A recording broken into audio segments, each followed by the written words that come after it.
Hi, good afternoon, everyone. My name is Ted, and that's my colleague, Tang. We are from the Cognitive Open Tech Group, IBM Silicon Valley Lab. What we do in our group is we contribute to open source projects, and TensorFlow is one of the projects that we are currently working on. So we are interested in Bazel because it is the build tool for TensorFlow. So we are looking for ways to improve Bazel. So today our talk will be about improving the usability of remote caching.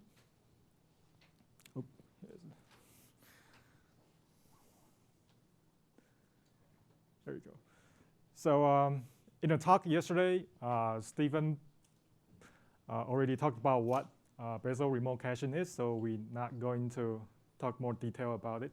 For those who don't know, it's basically a cache server for Bazel to store or download the build output. So when other Bazel user can just who are building the same thing can just download it without building from scratch again. So today in our talk, we will focus more on our use case and also the current options for installing a Bazel remote cache. And in addition to that, we will show you two other ways of building or implementing your own Bazel remote cache server using Nodejs and IBM HTTP server. And then finally, we will talk about cache storage management and also potential areas to improve Bazel remote cache. Okay, let's start. So we built the community version of TensorFlow for IBM Power. So this is our workflow. Basically, we have Jenkins jobs running on Power CI. The Power CI is hosted by Oregon State University, and the Jenkins monitors the TensorFlow GitHub. So whenever there's a change, it pulls down the new code and spin up a container from an IBM Power system and build the TensorFlow. And at the same time, it's reading and writing to a remote cache we set up. Since it's running inside container, so the TensorFlow is built every time from scratch. Before we had the remote cache set up, it was taking anywhere from 45 minutes to 1 hour. And after we set up a remote cache, it took only 5 minutes. So the remote cache saved us a lot of time. Here is a typical use case from Jacob Buchgraber presentation earlier this year, FOSDEM. He mentioned what a typical use case of Bazel remote caching is. Basically, you have your CI, and then you have a bunch of developers who is creating PR. Whenever there's a PR, the CI system builds the PR, and then at the same time also populating the remote cache. In his example, he says he used Nginx. The developers comes in and downloads the new the master, and then build on their local machine can directly download the cache and they don't need to build from scratch, so they will save time. So what are the current options for the Bazel remote cache server?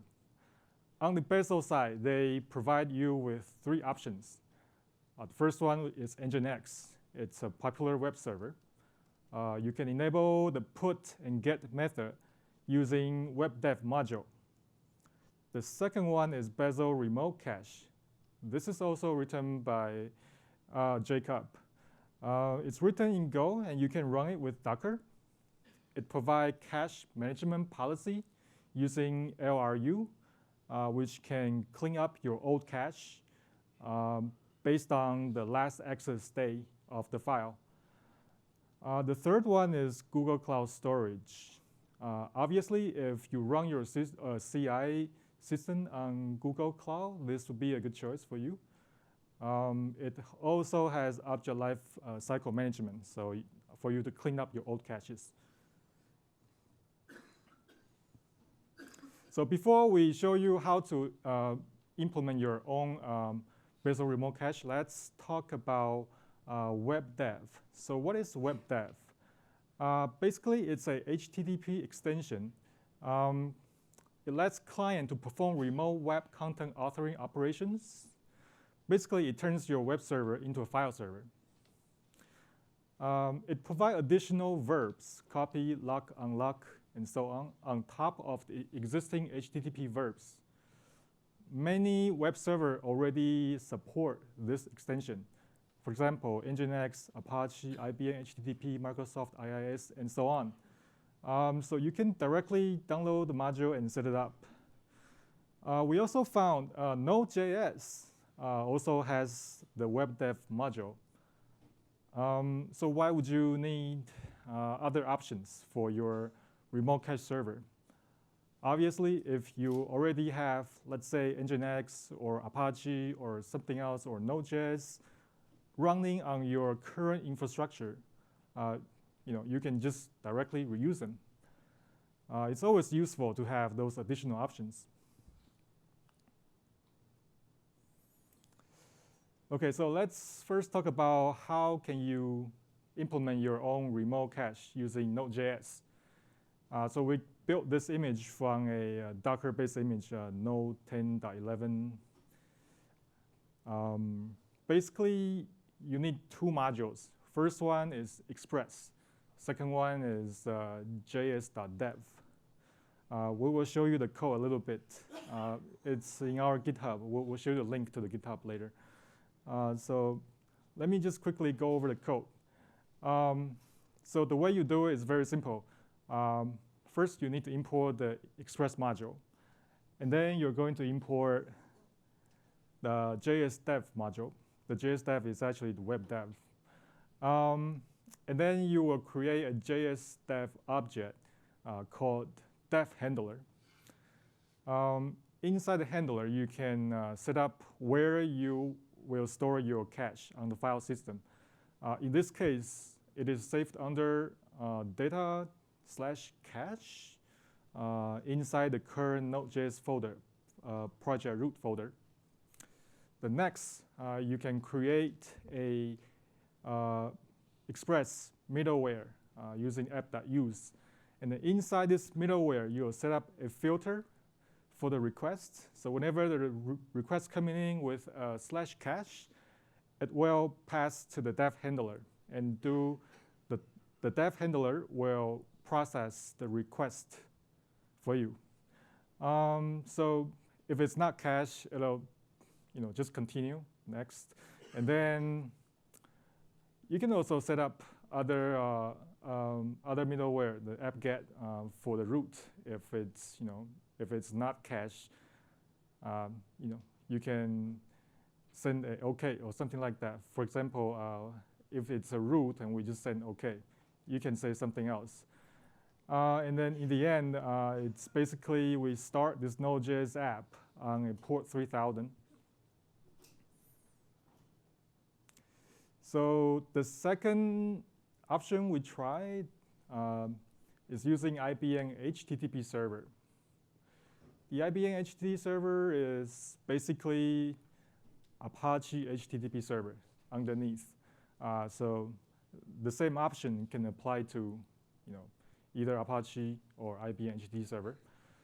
So basically, you need to enable two modules. First one would be the mod dev, and the second one is mod dev fs module.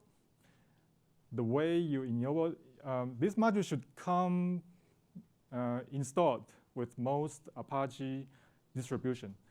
The way you can enable it is go to the httpd.conf, and then in there you should specify the lock file, and also you can specify where to store. In our case, it's var.www cache to store the cache, and then you're gonna say dev on. This is how you turn on those two modules. And then you can, if you don't want people to browse your cache directory, you can say directory index disabled. And then the next, basically it only allow get, put, and delete verbs for requests for everybody. Notice in our sample implementation, we don't provide any cache management capability. You'd have to implement your own policy to clean up your cache. So here is the code, the GitHub link to the code, the two additional implementation we just showed you. If you want to modify or extend it, you can go to our GitHub.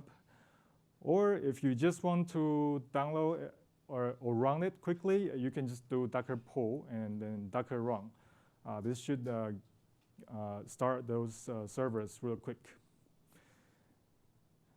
Okay, so next I'm going to pass to my colleague Ton for him to talk about potential areas to improve Bazel remote cache management. Thank you, Ted. All right, so next we will share a little bit about our experience with the remote cache. In our particular case, the CI build for TensorFlow. So the remote cache is specifically designed for the Bazel build. So it's helped to look under the hood a little bit and see what's going on. So you have this action that take some source input along with some environment variable, the command line, and so on, and produce some output, right? So when we do the action again, then we'll just look at the anything that changed. If nothing changed, then we don't have to repeat the action and we can use the output.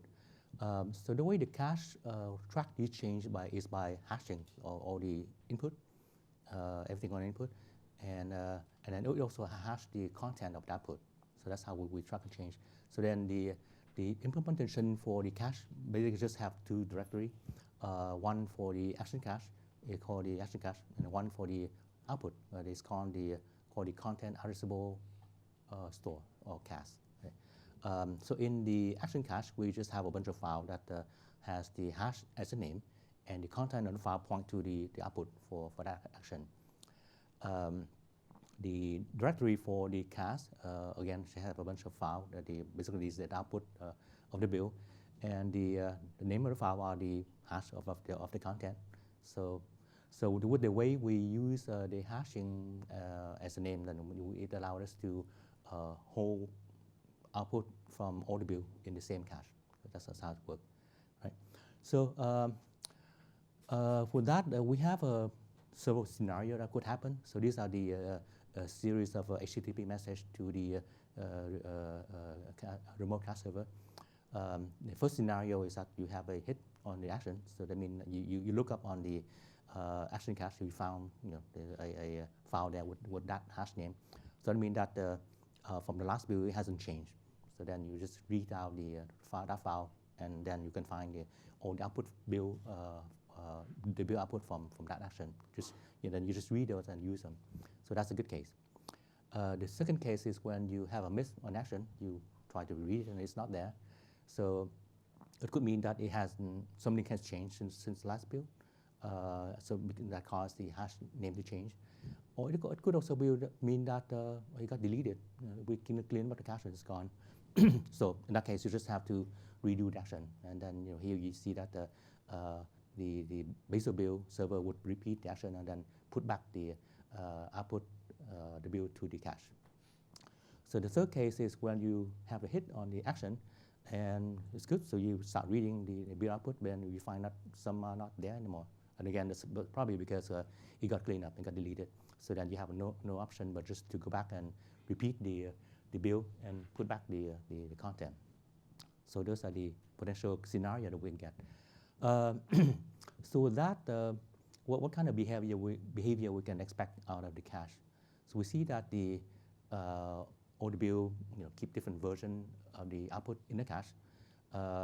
You could have duplicate write to the same output, but the content never change. So what it means is that the cache is going to constantly grow in size. with our TensorFlow build, we see that it can grow from 0 to 137 gig in just about 10 builds. So it grew pretty quickly. If the cache is infinite, then you know, the problem, you just keep filling up the cache. But of course, if we don't have infinite cache, we have finite cache, so we have to have some kind of policy to manage the space. But the good thing is that whatever you decide to do, it only affects the performance. It doesn't affect the correctness of your build. So one thing we want to point out is that the Bazel side mentioned about garbage collection, but at least in our opinion, it's not quite garbage collection. Which GC, then typically you have a pointer so that you can track down and see what objects are not reachable anymore. Then you know it's safe to delete those objects. But in this case, a build output, even though it might be old, it's always possible that someone can kick off an old build and try to use that output. So it's more of a case of deciding what to kick out so that it minimizes the impact on your performance. Okay. Wrong one. All right.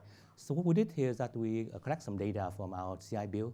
So in this experiment, we did a number of consecutive builds of TensorFlow, 7 builds altogether, and they just one follow one after. We kick off the build every 6 hours, 6 to 8 hours or so. It's just pick up everything that got committed during that time frame. The build is done by within a new container each time. And this is how TensorFlow is built. And we use the Bazel remote cache from Jacob Bugraber. And we collect the log output from the server, and we also look at the content of the cache itself to see what's going on. So on this chart here, we overlay two charts. The blue bar is the hit rate on the action cache, right?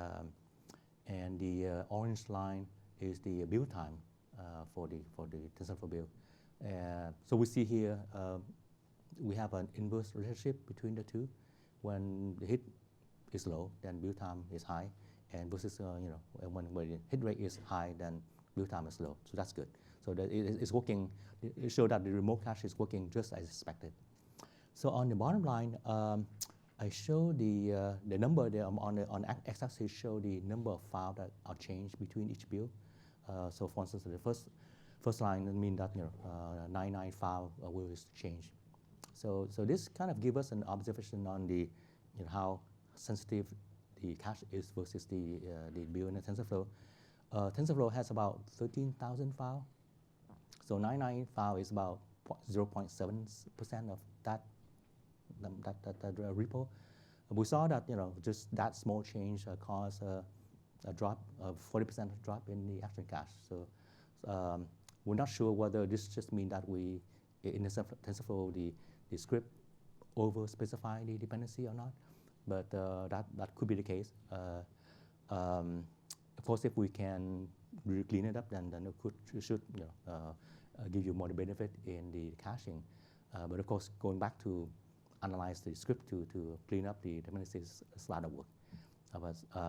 In the talk this morning, Ove mentioned about some tool to manage or generate the dependency, so that could be a big help there. Okay. So next, we look at the volume of the traffic to the remote cache. So here we did the y-axis show a range from 15 gig to 17 gig, and the volume stayed pretty much constant about 16 gig, and this is the volume that gets transferred back and forth from the cache every time. So everything is either read from the cache or written to the cache. So this does show that even if you have 100% hit on the action cache, the lower bound on the build time is still the time it takes to transfer 16 gig over the network. Right. So that means that you want a pretty good network for your remote cache. Okay. So here's the count of the message to and from the remote cache. So the blue line there shows the total count, and we're seeing that there's about 90,000 messages per build. So a fair amount number of messages. Now, one peculiar behavior we're seeing is that is what's showing up in the orange bar chart there. So these are the number of messages that has zero content. So the size, what's been written to is empty. They're all written to being written to a file in a cache that has a zero size. So we don't know. We have to look further to see what is coming from. We're not sure whether it's just the behavior of the way the basic script is written, or whether it's is intended to work this way.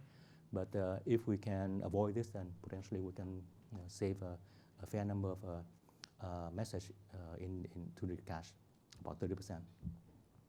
Okay, so this show the something else we noticed. So this chart will show the number of write to the cache.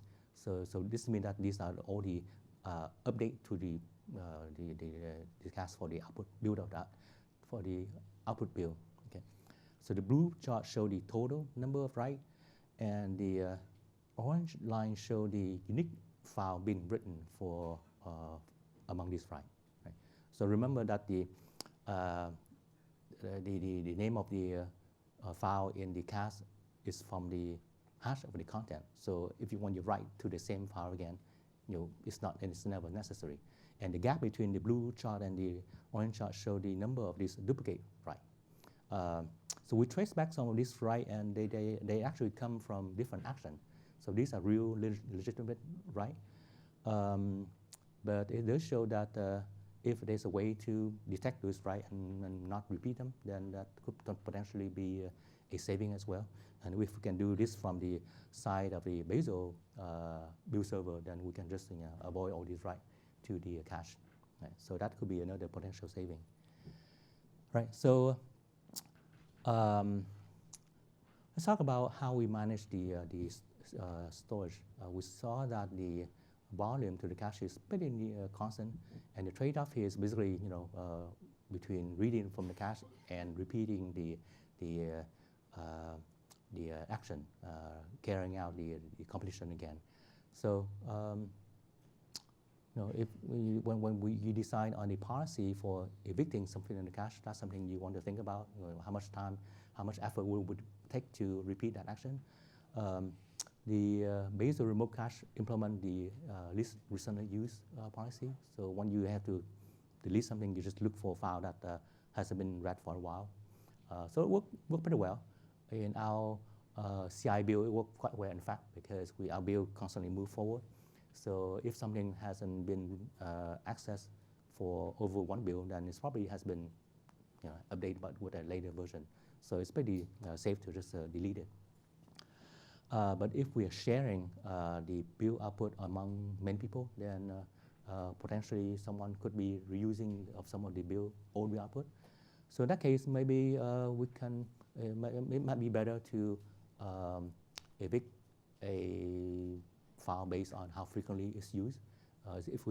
So we need to have a way to count the number of access, right? So then when we need to delete something, then we just find something that's not used frequently. Another way to decide is to look at the size. So here's a trade-off between deleting a few large files versus deleting a lot of small files.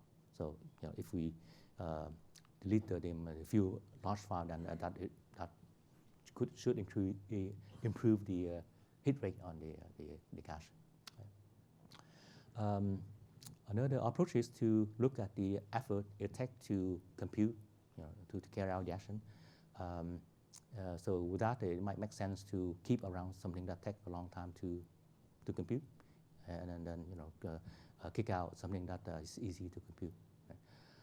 And a variation of that is to look at the content of the file by looking at the file extension, like for instance, a .o file, .d file, or .jar file, and decide based on that. So maybe an archive file is easier to produce, because mostly it's just suck in a lot of output that's already been produced.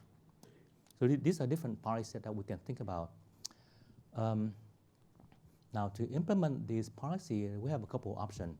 We know that the Bazel remote cache already implement the LU code, so it should be straightforward to go in there and extend it. to add the other policy and give that as option to the user. For the HTTP server, they don't have a good way to run something in the background. So it may make more sense to have a separate process you just run as a daemon in your cache server, and it just monitor the directory and then just go in and clean up file based on your policy. Now, if we just want to evaluate the different policy without having to implement them and run on different build, then we found that the Bazel remote cache does put out a nice log of all the message, so we can use those log to run trace-driven simulation, just like typically done with cache. So that should give you a pretty good estimate for the different policy, and if you can collect the time for each of those action, then potentially you can estimate the build time as well. Okay. So that's our talk. To recap, we described some additional option for deploying the remote cache, using the Nodejs and using the HTTP server.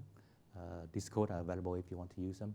We did not implement the secure access, but that's something that if there's interest, we can add that as well. It shouldn't take too much work. And if anyone would like to do a pull request, we welcome that as well. And in my part, I show some data that potentially could point to some technique we can potentially improve the cache performance. And we look at some of the potential policy for managing the storage. Okay. That's our talk. If any question, we'd like to